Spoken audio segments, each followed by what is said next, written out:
Welcome to History, Prophecy, Current Events. This is Joe Magalette, and I'm going to be starting the broadcast off with our intro video.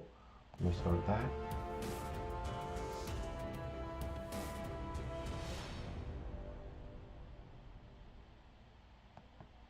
All right. Hey guys, tonight I want to be talking about the passage of Scripture in Daniel 7 and Daniel 2 about the revived Roman Empire. And so let's start with Daniel 7, and um, we are going to read about, in Daniel 7, it talks about the final formation of the last Roman Empire, which will develop into what this kingdom is in the book of Revelation that Antichrist is going to run, that will become a global um, government over all of the earth. And this is what he says in Daniel chapter 7. He says, I desire to know the exact meaning of the fourth beast, which was different from all the other. Now let me share this passage with you. Okay, I wanted to know the exact meaning of the fourth beast, which was different from all the others, exceedingly dreadful, with its teeth of iron, its claws of bronze, and which devoured, crushed, and trampled down the remainder with its feet, and the meaning of the 10 horns that were on its head, and the other horn which came up, before which 3 of them fell, namely that horn which had eyes and a mouth uttering great boasts, and which was larger in appearance than its associates. And I kept looking, and that horn was waging war with the saints and overpowering them, until the Ancient of Days came, and judgment was passed in favor of the saints of the highest one, and at the same time arrived when the saints took possession of the kingdom. Thus he said, the fourth beast will be a fourth kingdom on the earth, which will be different from all the other kingdoms. It will devour the whole earth and tread it down and crush it. As for the 10 horns, out of this kingdom 10 kings will arise, and another will arise after them, and he will be different from the previous ones, and he will subdue 3 kings. And he will speak out against the Most High and wear down the saints of the highest one, and he will intend to make alterations in times and in law, and they will be given into his hand for a time, times, and half a time. And that's a really important passage there, because it gives you the timing that's in the book of Revelation, especially Revelation chapter 13. And I see that there's a bunch of people on tonight. And so let me go back here so that you can see me. I want to talk about this a little bit. In Daniel 7, he takes what it is essentially is what the 10 toes are going to be. So in the picture that we had in Daniel chapter 2, let me go ahead and pull up that picture for you. Um, let's see if we can get this here. So you can see this picture. Let's see if I can make it a little bit bigger. I don't know how to make it bigger. Well, here you can see that the head of gold is Babylon, and then this is Persia, the arms and the chest, and then it goes into Greece, and then it's Rome, but Rome has 2 legs of the Roman Empire. And so what Daniel 7 is describing is this part right down here out of Daniel 2. What is the Roman Empire? That final part of the Roman Empire is 10 toes, 10 horns, 10 kings. And so what happened here? What took place that it had actually 2 legs of the Roman Empire? And so we're gonna take a look at that. Um, and let me go ahead and get down here and pull this up. Okay. So let's kind of look at this for a second and give you kind of an idea of what happened through history. The Roman Empire, as you can see up here, it conquered Israel in 64 BC, and it became the power center, okay? And it took over from Greece. So it went from Babylon to the Persians to the Greeks and then to the Romans, and Rome became a very powerful nation, and they were over the nation of Israel. And interestingly enough, the Christians, it was a very pagan nation, obviously, and then Christians ended up having a great influence in the Roman Empire. And you can see here that as the Rome became Christian, more and more Christian, the empire split. And so what we have is the Byzantine Empire over here, which moved over to Constantinople. And so you had basically Roman Catholicism over here, okay, after the fall of Rome. And then you had the more powerful nation be in Constantinople. And what took place over that time, as you can see, Roman Catholicism was ruling in the West, and then the Holy Roman Empire started. And this is what we call the First Reich. But the second leg of the Roman Empire was this side over here, the Byzantine Empire. Okay, and you can see how Islam began, but there was a split in the church. So here, the First Reich begins, the Holy Roman Empire. This is a part of the Roman Empire that stayed in Europe and the West. On this side was the Byzantine Empire, and they were a little bit stronger. But there was a split here, and what happened was the Orthodox Church split from the Catholic Church. So they were Orthodox Catholic, that's what they would call themselves way back then.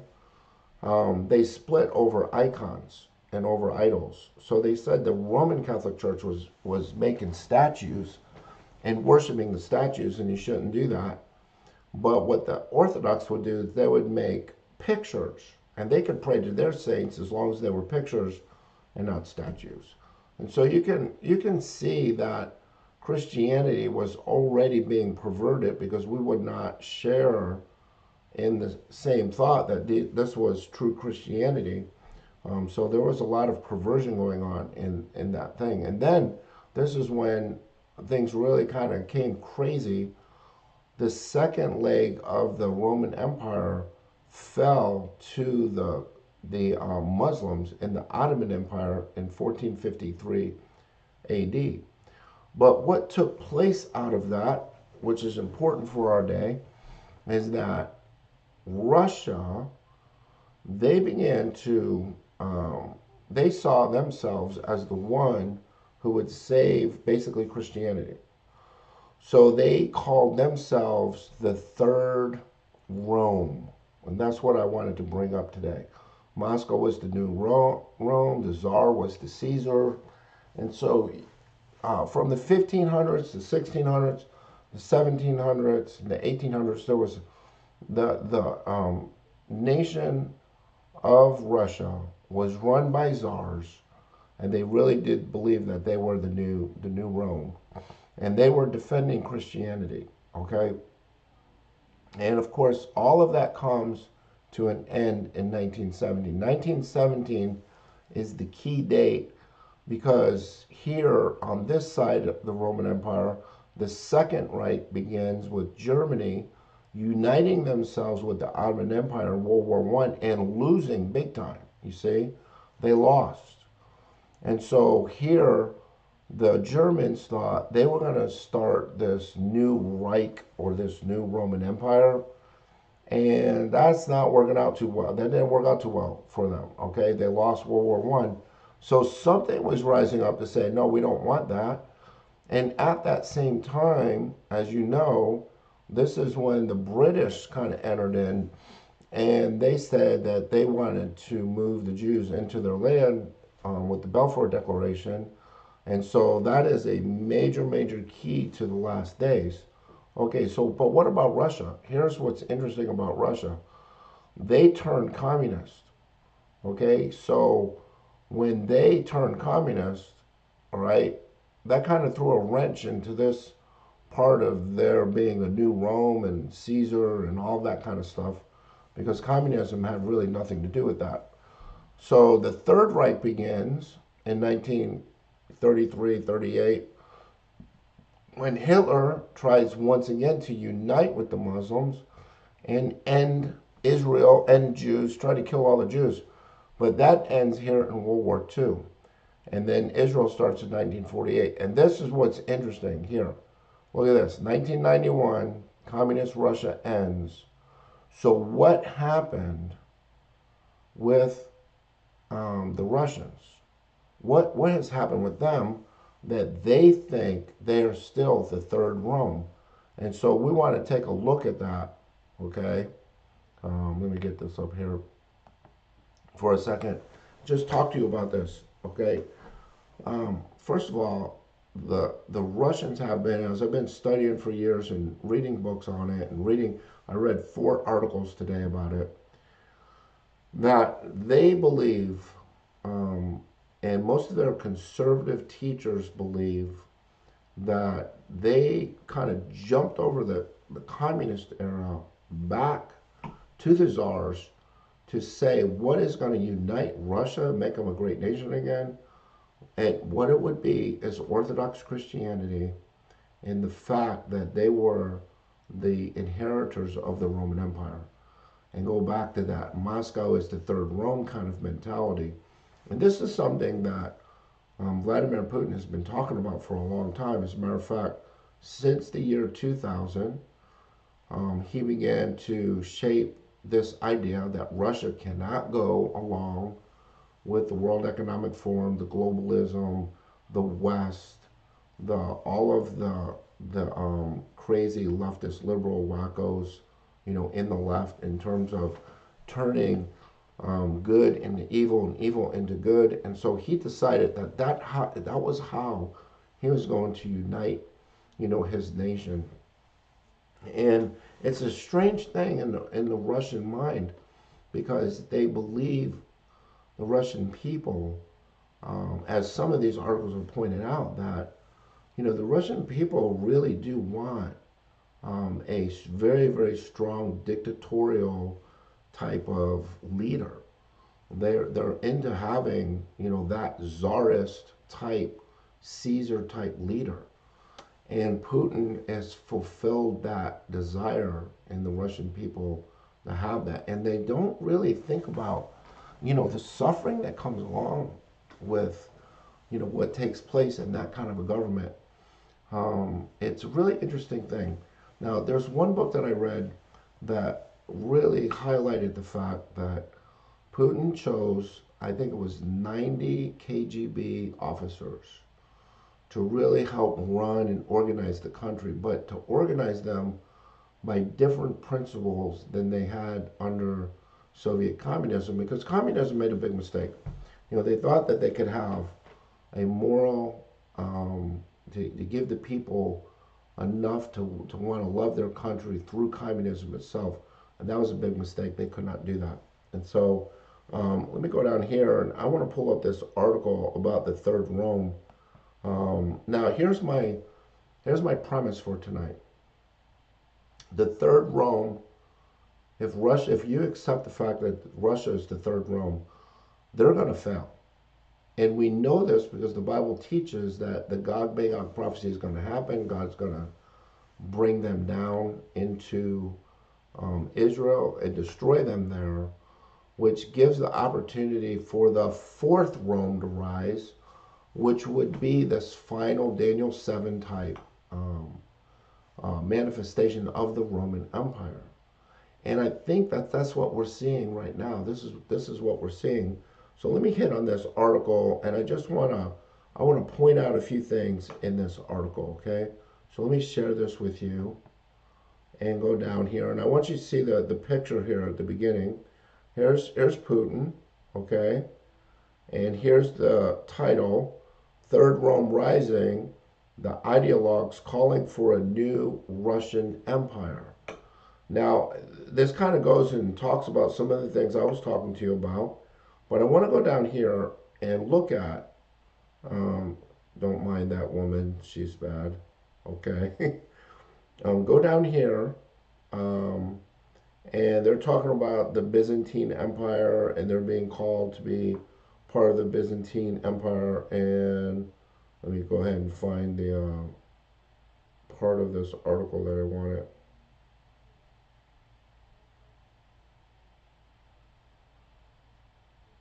Okay, here it is right here. This is the paragraph I wanted to look at. It says the so-called Izborsk Club was established with the aim of unifying patriotic conservatives.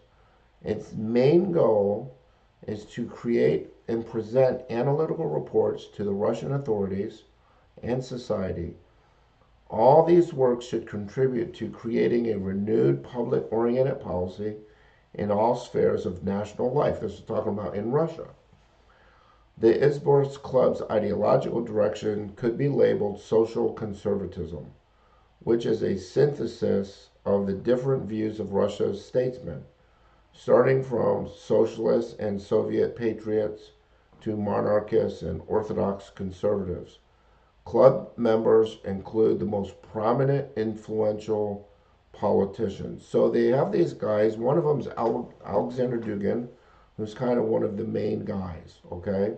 Then it says, in addition, in 2015, the Russian Ministry's Press Center hosted a Constitution Assembly, the organization known as the Byzantine Club. Its founders say that the club's goal is to claim Russia as the successor of the great Byzantine civilization. During the opening ceremony, the club's president, a member of the Civic Chamber named Sergei Markov, said that Russia is another Europe concerned not only with law and economics, but also with spirituality. Representatives of the Russian imperial conservative movement believe that Russia should continue its special historic path that started with the adoption of Orthodox Christianity from the Byzantine Empire. Now that's the interesting thing about it, is that in terms of what they believe that they're doing, they really do believe that in fighting in Ukraine and taking back part of Ukraine, that they're taking back basically the part of what Russia was in the Byzantine Empire. Now, they would say that Ukraine was a part of the Byzantine, the Russian part of the Byzantine Empire, that Russia had Ukraine at least as far as Kiev, because that was one of their cities. And so, and when you have battles going back and forth throughout those years, the thing is, some of that land was being taken by the Poles, by the Lithuanians, and there was different fights going on. And so, come down here. Here's the next paragraph. He says the idea of the Byzantine way as the ideology of the Russian state is not new.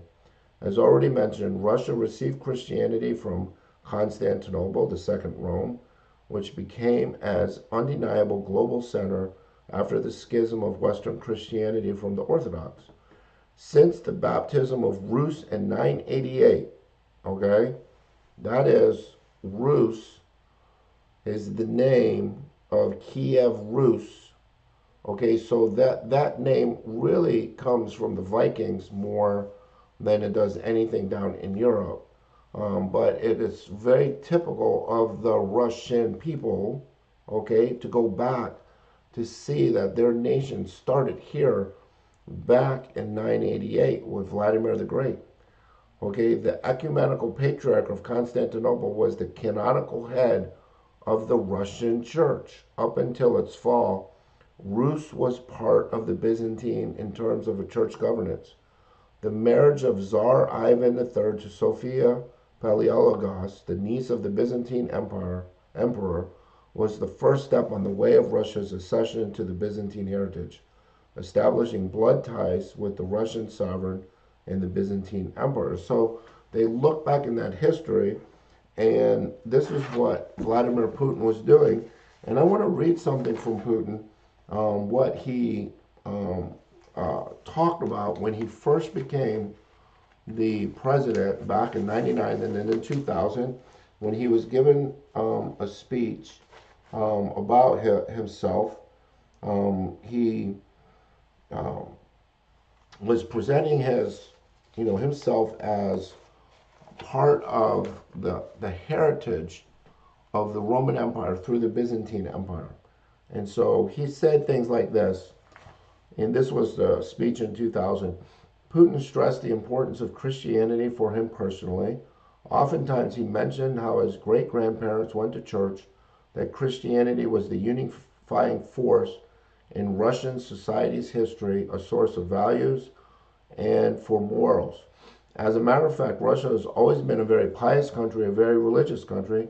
My father's family lived close to Moscow, 120 or 30 kilometers away from Moscow, and colleagues looked in the archives and traced their family history back to 1680. So this is Putin's family history, goes back to 1680, part of the Eastern Orthodox Church.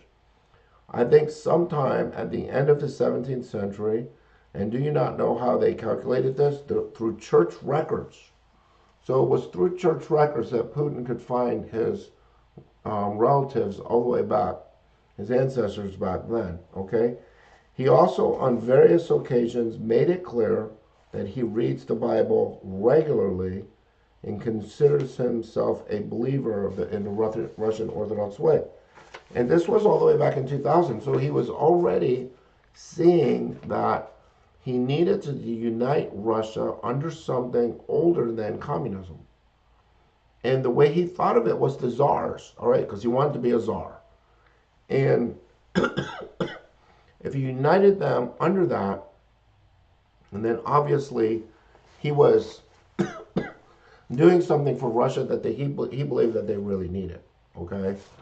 And so I would say this is another picture of false Christianity coming down in the guise of the Third Rome, because obviously a guy who's putting out hits on people and killing people and all those things cannot claim to be a Christian.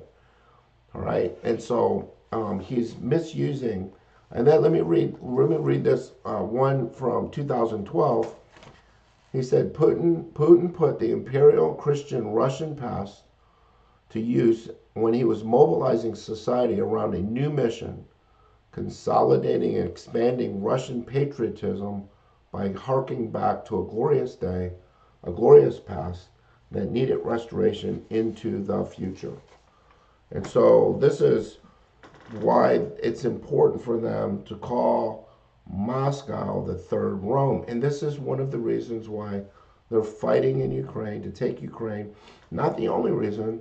I mean, there's many other reasons why. And one of the things that pushed Russia into saying, we have to take this place. Well, they grew in confidence because under Putin, they attacked down in Georgia. They took South Ossetia, Azbakia. They took those areas. They were gaining in confidence. They went down in Syria, 2015. They felt like Obama was a very, very weak leader. America's weak now. America's not standing on any principled truth or any Christian truth that can make them a great nation again. This is the Russian view. This is Putin's view, obviously. And I'm seeing this as a picture of how Satan has deceived the world. Satan has deceived the Russians into believing that this is the true way to build your culture. It's not. Okay, it's a false type of Christianity that they're believing in, but it works prophetically in what has to happen in order for the final Roman Empire to rise. Now think about it. The first part of the Roman Empire, out of Rome itself, in Italy, that was a pagan place and it fell. Okay, it failed. And then, as I showed you on the dates, the second leg failed. The third Rome is going to fail because God is going to take them out. But what has to happen for this third Rome to fail? Well, one, it's obviously at war with the West. The West is at war with Russia. Russia's at war with the West. And this is part of the problem that we see today, that there's this growing war going on. And in the midst of that war, Russia has become more and more and more angry at Israel. And that's the part of the story that I want to bring up right now. Um, this is amazing kind of stuff of what's going on. How Russia is tied with Iran and China more and more and more, and you can almost see these dividing lines now. America and NATO versus Russia, China, Iran, North Korea, Venezuela, Cuba, all these countries, against the collective West. But what is inherent in all of that is the same goal that we saw in the Third Reich. The Third Reich wanted to kill all the Jews. And so what do we have? I want to look at several articles that seem like it's leading to a anarchy, Third World War type stuff. And I just have them listed here. Okay, first, China threatens. All right, let me pull this up for you. Okay, this is off of Koenig's World Watch Daily today. He said China threatens countermeasures against U.S. entities after spy craft is shot down. Okay, the Russians and the Chinese have done a masterful job of dividing Americans against Americans. Americans are completely divided, but we're also very weak as a nation.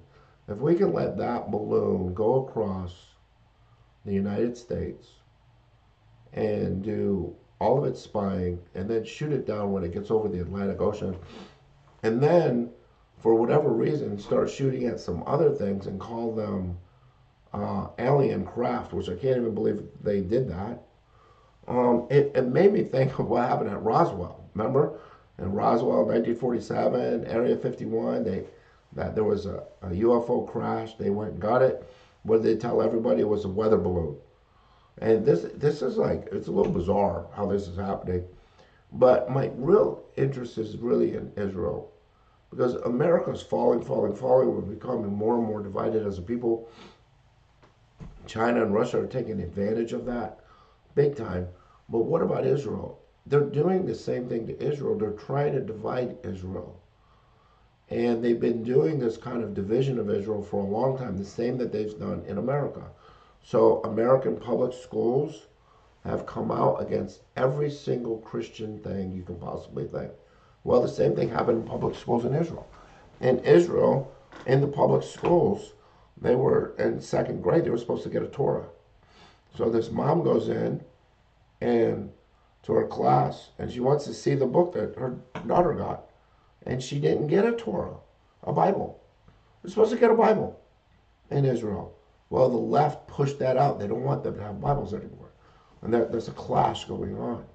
Okay? And so there's judicial tyranny in the United States. There's judicial tyranny in Israel. Judicial tyranny is when you vote for somebody or vote for something, and then the court comes in and says, no, it's not constitutional. And so they take away your rights as Christians. They're doing the same thing in Israel. And this is the big battle going on today in Israel.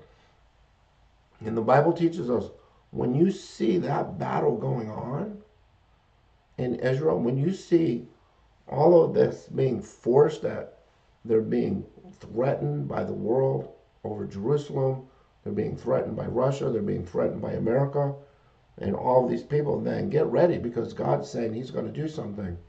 So here's a few articles in a row I want to point out. Daniel Greenfield wrote, after Biden sent $1 billion to the PLO, the Israeli deaths rose 900%. Think about that. This is from February 15th, when U.S. Secretary of State Antony Blinken met with PLO leader Mahmoud Abbas last month.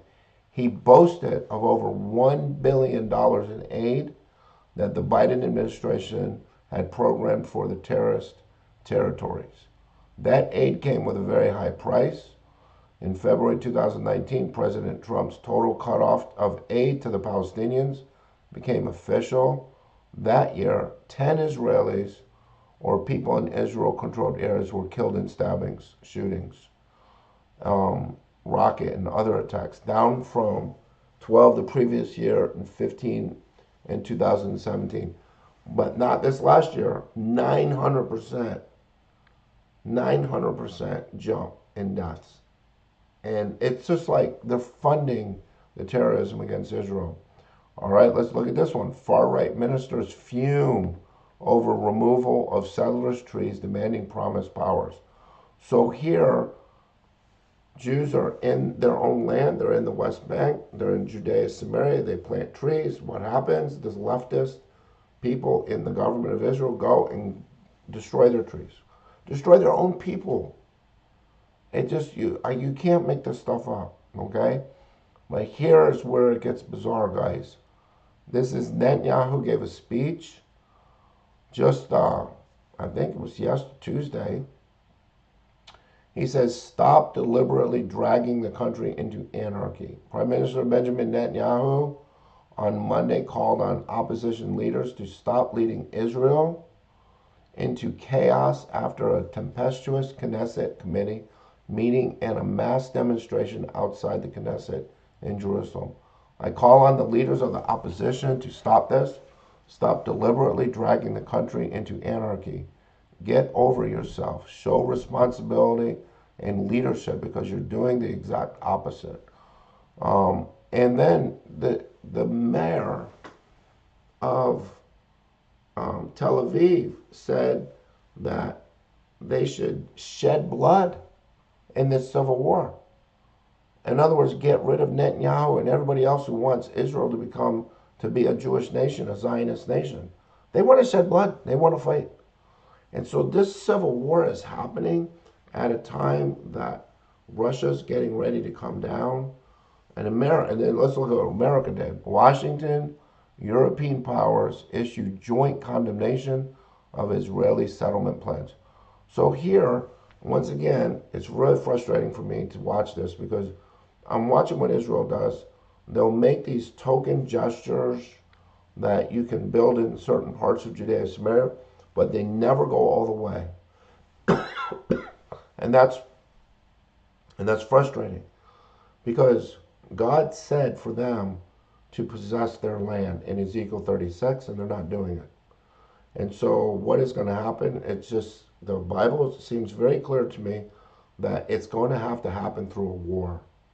And I think the Psalms 83 war is coming out. And so in that time, it's going to have to pull Jews together. They're going to have to pull together and fight, or else they're going to die. And God will do something supernatural to make this happen. And when it does, okay, it's going to spur the Russians on to come down and fight in the Gog-Magog prophecy. But here, once again, let's look at this article. So it shouldn't shock you that the United States is angry at Israel, once again, because they build homes on their own land. That's crazy. But here, look at this. The Israeli MKs call for sovereignty in the Jordan Valley. Leaders from across the Israeli political spectrum on Sunday called for the government to declare Israeli sovereignty over the Jordan Valley. They should have done it 40 years ago. It's very, very frustrating for me to watch this, because they're not doing what they're supposed to be doing, okay? They are not doing the right thing, and it's very frustrating to watch, because they don't do the very things they were called to do. And so, and it's much like us in the church, we just refuse to do, what we're called to do. And so standing firm as a Christian just puts you in harm's way so many times. And so I think that this is very, very important, what's going on with Russia and Ukraine, because it's going to establish this battle lines going down into Israel. And there have to be more successful. And that's exactly why I'm bringing this all up, because Russia just began their big invasion of Ukraine. And they are moving their troops in, tons of them, tanks, everything, to fight. And I think they're going to fight up the Dnieper River, take Kiev. And at that point, they will have all the land that I think originally was a part of their land. so that God could put the hook in the jaw and drag them down to Israel. So somehow, some way, it just seems from the biblical view, Russia's going to get stronger in that territory that they've been fighting over and taking. Okay, and I don't know what NATO will do and U.S. will do, but Russia has been very, very clear. I listened to a few podcasts about it and been reading a lot more up to tonight that Russia has been very clear, and maybe you've heard about this, that it was the United States of America that attacked them in their sovereignty. Because the United States, they said, were the ones responsible for blowing up Nord Stream 1 and 2. Okay, and this was an American wrote an article giving proof that Joe Biden called for the destruction of Nord Stream 2. He said it, over a year ago, said that they're going to get rid of Nord Stream 1 and 2. He always kind of projects what he's going to do. Of course, as soon as Russia came out and said that Nord Stream was destroyed by the United States and the CIA, of course they said, no, it wasn't, you did it. And that's kind of the battle line. But regardless of what America says, Russia believes wholeheartedly that this was an attack by the United States on Russia itself. That's war. That's an act of war. And so Russia is treating it as an act of war. So what did I get up this morning and saw on my news feed? Here come nuclear bombers into Alaskan airspace. Got to go up, run them off. And the threats against America from Russia are coming from both coasts. And they are saying that basically in their press in Moscow, in their country, they're having protests against America. People are crying out, nuke America, all that kind of stuff. And so we look at this as Americans, and most Americans, you're like me, we sit back, most Americans have no clue of what's going on. They think, most Americans think, if you listen to the American press, that this is a thing between Russia and Ukraine, and America's upset and trying to get people to go help Ukraine. That's basically what people believe. They don't believe there's anything of us trying to fight Russia or we're going to war with Russia or whatever. But that's not true, guys. The Biden administration wants war with Russia. For whatever reason, they're pushing this, and this is foolishness, okay? I think this is a judgment on America. There's just a blindness on our eyes. God is bringing judgment to America. At the same time, the Biden administration says we will go to war with China over Taiwan. And so now there's all kinds of frustrating things, as you saw in that first article that I pulled up, that China's very angry that we shot down their spy craft that went over our country. I don't know why they should be mad about that, but they want to take revenge against us. They always find a reason to take revenge. But here, how can America go to war on two fronts like that or fight? We just don't have enough to do that. We don't have the manufacturing base to do that. We would have to use some really, really horrible weapons that we have. And this is the fear that I think people have in the world today, why there's so many articles about the Third World War coming. The reason is because if you listen to the American press, they say that the Russian military is terrible. Russian military stinks. I had a coach tell me today that Ukraine just killed 5,000 Russian soldiers. The Russians don't know how to fight. They're bad, da-da-da-da, whatever. Their military is not very good. And so there's this view that if their military is not very good, then what are they going to do? They're going to use nukes. Because they do have a lot of nukes, the most nukes of any nation in the world. So you have that. And that was one of the fears during the Cold War, that if we did end up in a war with Russia, that too many of their soldiers were alcoholics, they were a slave state. There's fear that they're forcing their men to go fight with KGB troops behind them, shooting them if they're going to come back. and that kind of thing. They couldn't win a war like that. They would have to nuke us. Well, that's the fear today. Okay, that's the fear of what people are saying about the Russian war. So I do want to go over here to Rapture Ready.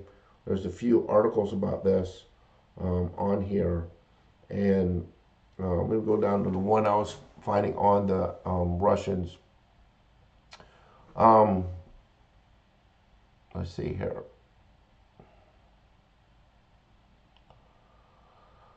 Sorry about that. I couldn't. I'm not finding it. Oh, but this was kind of interesting. As the U.S. shoots down UFOs, people are talking about fake alien invasion predicted to begin in 2024. You can't make this stuff up, guys.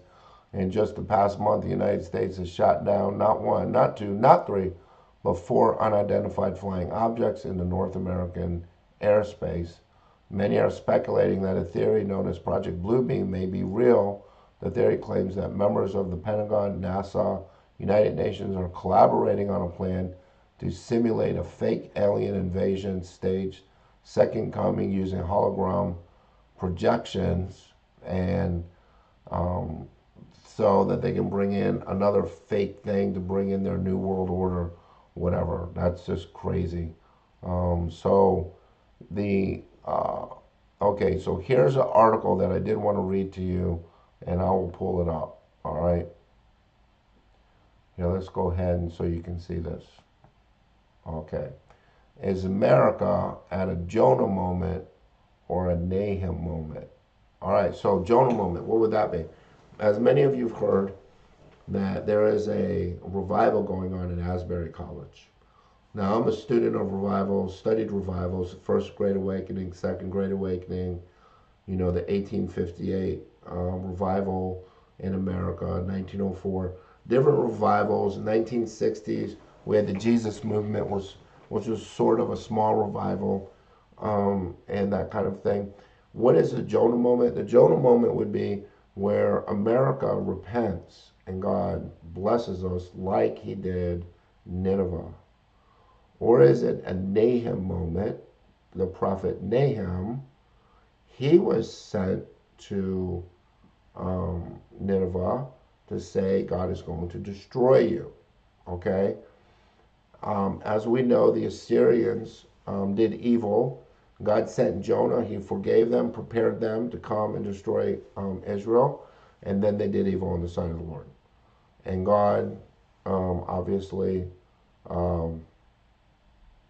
judged the Assyrians for what they did, because they went back and they served false gods. They shed innocent blood, and when you serve idols, shed innocent blood, and are committed to immorality, obviously things are not going to go good. So it says here, the President of the United States is asking all the wrong questions, drawing all the wrong conclusions.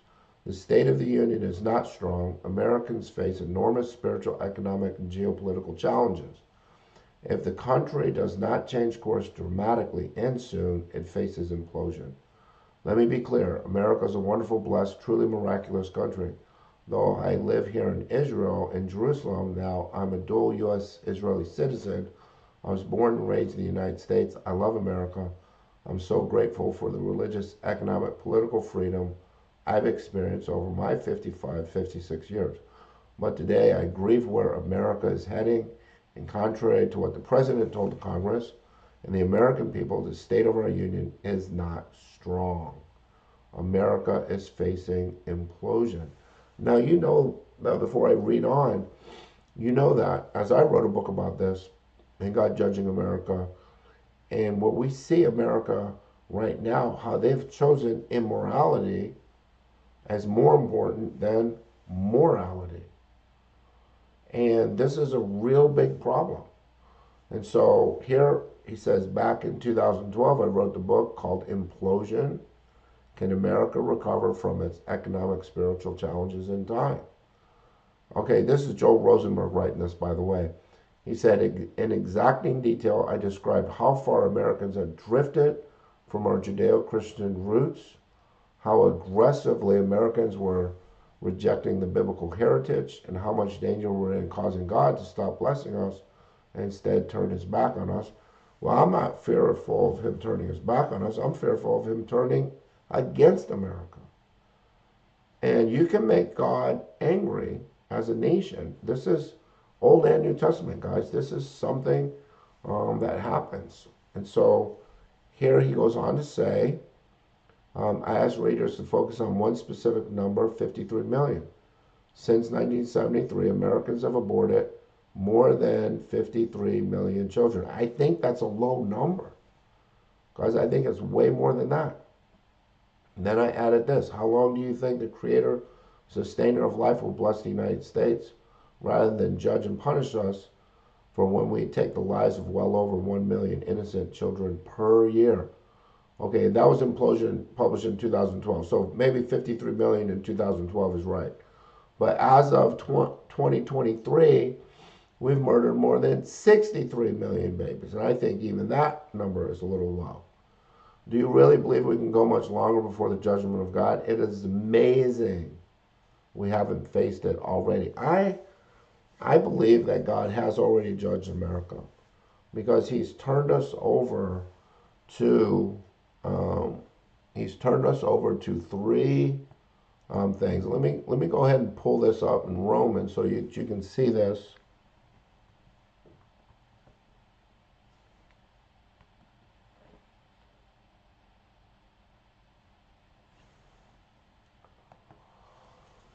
Okay, so I think that God has turned us over, and when you get to Romans 1:18, God teaches us something very important, okay? He says, for the wrath of God is revealed from heaven against all ungodliness and unrighteousness of men who suppress the truth in unrighteousness, because that which is known about God is evident within them, for God made it evident to them. For since the creation of the world, his invisible attributes, his eternal power, his divine nature have been clearly seen, being understood through what has been made, so that they are without excuse. So here we see the wrath of God is revealed from heaven against all ungodliness. And in verses 16 and 17, up here he says, look what he says here. He says, for in the gospel, the righteousness of God is revealed. So America has rejected the gospel and the truth. And what are we seeing revealed from heaven against us? Well, the wrath of God against all ungodliness. What kind of wrath? Well, let's look down here in verse 24. It says, therefore God gave them over into the lust of their hearts to impurity, so that their bodies would be dishonored among them. Well, that happened in the 1960s. God gave us over. It was the sexual revolution. And you can mark it in the 1960s prior to in TV and culture. It's not that people weren't immoral, but there was still a Christian base in America, and people were holding on to the truth, even though they might have been, at the end of their rope with it. The implosion happened, that God gave us over to the lust of our hearts to impurity in the 1960s, right? And then what happens when that happened? Well, then we started killing our babies. Once you turn over to immorality, what do? You start killing your babies, 1973. And he says this, they exchanged the truth of God for a lie and worship and serve the creature rather than the creator. They were worshiping bodies. They were worshiping pornography. They were worshiping all these kinds of things.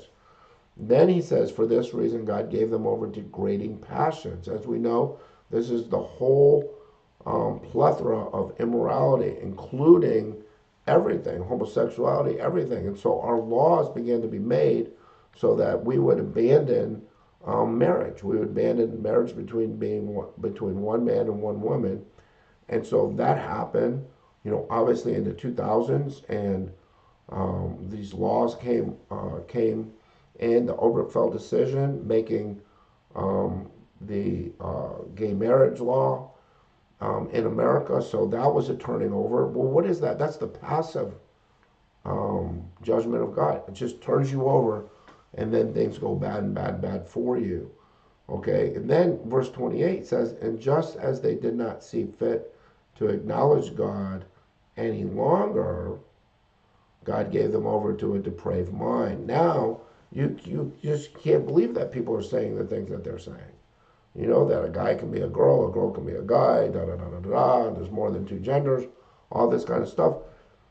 And that's not even logical or real. There's nothing real about that. And we know those kinds of things. And so those are the things that are just so frustrating, because we know the truth. We live by the truth as Christians, and we know that those things are not true. And so the foundations have been broken, as it says in the Psalms. What are the righteous going to do when the foundations are broken? And so, as Joel Rosenberg asked the question, are we Jonah or are we Nahum? I think we're more Nahum than Jonah. I think what we see is the rise of war, banging the drums for war. Never, how many of us have ever seen this in our lifetime? We've seen that whenever we've gone to war, people very quickly wanted to get peace talks going. Even the Vietnam War, they had peace talks going all the time. In this last year in the war with Russia, no peace talks, not once. Nobody was allowed to even go talk to anybody, talk to each other. They wouldn't even want to do it. And so this is painting a picture. And let me go back to the beginning of the program. It's painting this picture that the third Rome's about to fall. Russia's going to win over there, and then they're going down in the Gog-Magog prophecy. But America's got to be out of the way. So somehow, I don't know what, the World Economic Forum, the UN 2030 goals, all of those goals teach that you can't have a superpower. So America, they want to go down because you can't have a global government with a superpower. So they want us to go down. So they want China to go down. They want Russia to stop this, being independent of the globalism. And they want to force all of that to happen. And so that's why we see what's going on today. So America's heading down. Russia's heading down to Israel. God will take care of them in Ezekiel 38 and 39. And then the rise of the Antichrist can happen. And what does that tell us? That means rapture's close. Guys, the rapture is so close. And I think, personally, that if you don't know Christ, please give your life to Christ. Let me just end with the gospel. The gospel is very clear in the scriptures. And in one sense, it's so simple, guys. There's God is righteous and holy. He's good. And he said in Romans 6:23, for the wages of sin is death. So here's God who is righteous and holy. And here's man who's a sinner. And he said the wages of sin is death. And so what happens with us? Well, we sin. The death penalty was put on us. So Adam and Eve were real people. They really sinned. And that once they sinned, death came into the world. And we die because we all sin. And so the wages of sin is death. But what did God do? The free gift of God is eternal life in Christ Jesus. So God had a plan from creation that he would teach us about a substitutionary atonement, about sacrifices, about the need to shed the innocent blood, that these sins created a penalty, and the penalty is death. But God, in his mercy, doesn't want you to die. He has a substitute. What is amazing about God is that he is the substitute himself. That's why he says the wages of sin is this, but the free gift of God is eternal life in Christ Jesus, who is God. Jesus is God. So God pours his wrath on himself in the person of his son so that you don't get that wrath, right? God takes the wrath on himself in the person of his son. And so 2 Corinthians 5:21, I love it. It says, God made him who knew no sin to be sin on our behalf, that we might become the righteousness of God in him. And so that's very, very clear. And that's a great thing. And so, so I hope you hear that. I hope if you don't know Christ, please pray, ask Jesus if he's touching your heart with that message. Just ask him to come in and give your life to him. And if you believe in him by faith, he will save you. He made the promise to give you eternal life, right? The wages of sin is death, but the free gift of God is eternal life in Christ Jesus. And that's what he wants to do, give you eternal life. All right, that's it. That's today's program. I hope that you enjoyed it, and hopefully I was clear about these things that are happening. I see them as birth pangs. They're getting closer and closer together, faster and faster. It's an amazing thing. So thank you, everybody, and really appreciate you. Bye-bye.